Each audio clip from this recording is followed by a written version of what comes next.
Welcome to session 4 as we go deeper into the Bible and biblical truth. I'm Pastor Anthony from Crossroads Community Church, and this is Brendan interning here with us. And so now we're going to talk about the differences of translations and how to choose a good translation of the Bible, given that there's so many different ones that we can pull from. So, Brendan? All right, let's start off with the basics. What should we look for in a good, reliable translation of the Bible? Well, I think in a good translation wants to do two things. It wants to be faithful translation of the original Greek or Hebrew Greek of the New Testament, Hebrew of the Old Testament. It wants to take that very seriously, yet it needs to be transferable and readable for today. So as I put in the blog, just because it's more literal doesn't make it better. It may be completely misunderstood, in terms of how our language understands a word or uses a word today. So you want the balance between something that's rooted as a faithful translation of the Greek or the Hebrew, but you want something that is readable as well and is proficient with the English language. So what are signs of a poor translation then that maybe you should avoid? I think to go to either extreme on being literal or being readable. If you go to either extreme on those, it's not going to be good.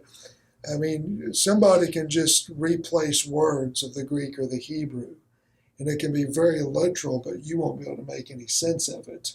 And they've not thought in any sense of how it transfers to the modern day reader. And so there's certain ones that are very, very literal. They're a minority. Most modern translations are doing much better. But just because it is replacing words doesn't mean it's going to make sense. And as I put in that in the blog, but our tendency probably is our biggest problem is not going to be because it's too literal. It's going to be because it doesn't take the text or the Greek or the Hebrew seriously enough. Right. And it writes in such a way that it appeals to the way modern readers like to hear and read things, puts things in very, catchy phrases or makes things to where it's more emotive or feels good, but really has no connection to the, original Greek or Hebrew text. And more and more we see translations veering in that direction. All right, there's a whole bunch of translations today. There's KJV, there's NIV, NLT, RSV. It could go on and on. And what's the value of reading different translations then? Why not just stick with one?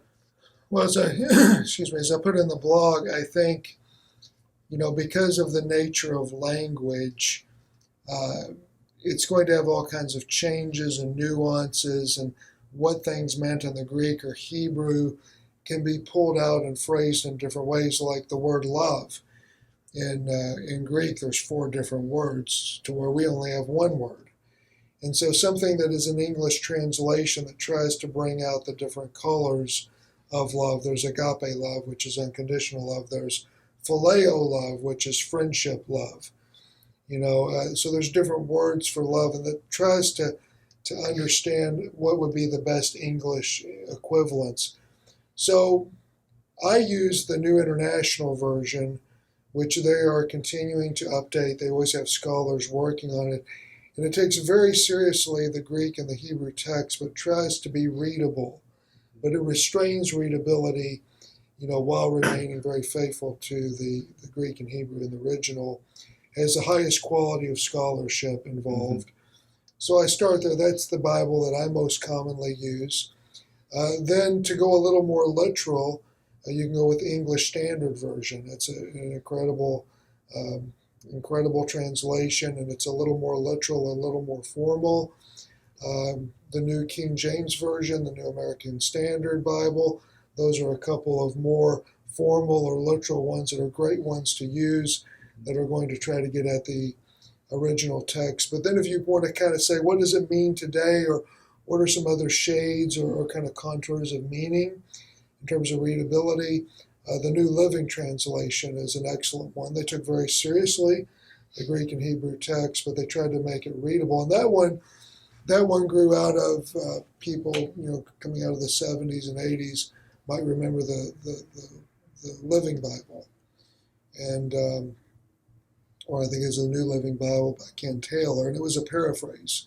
It was very popular, and so Ken Taylor led the charge of saying, let's do something like the New Living, but let's make it rooted into a translation of the Greek and Hebrew, and so the New Living Translation comes out of that. I think that's a good one to use.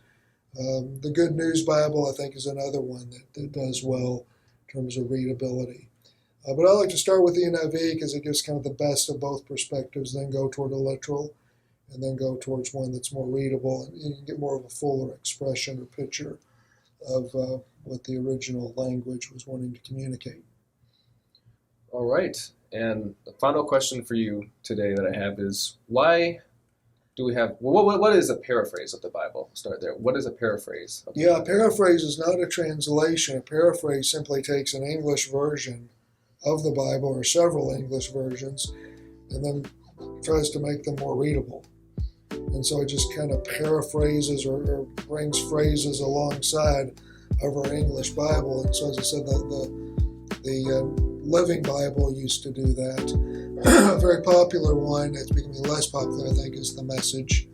And there's many others like that. So you have to make a distinction, between a translation and a paraphrase. I think paraphrases can be good. I like using the Message, but it's simply to supplement or just to give me some other ideas. But I don't commonly go there for Bible study. Thank you for joining Anthony and I today on the Biblical Story video series. Please subscribe to the Crossroads CCO YouTube channel, like, and share this video. Until next time.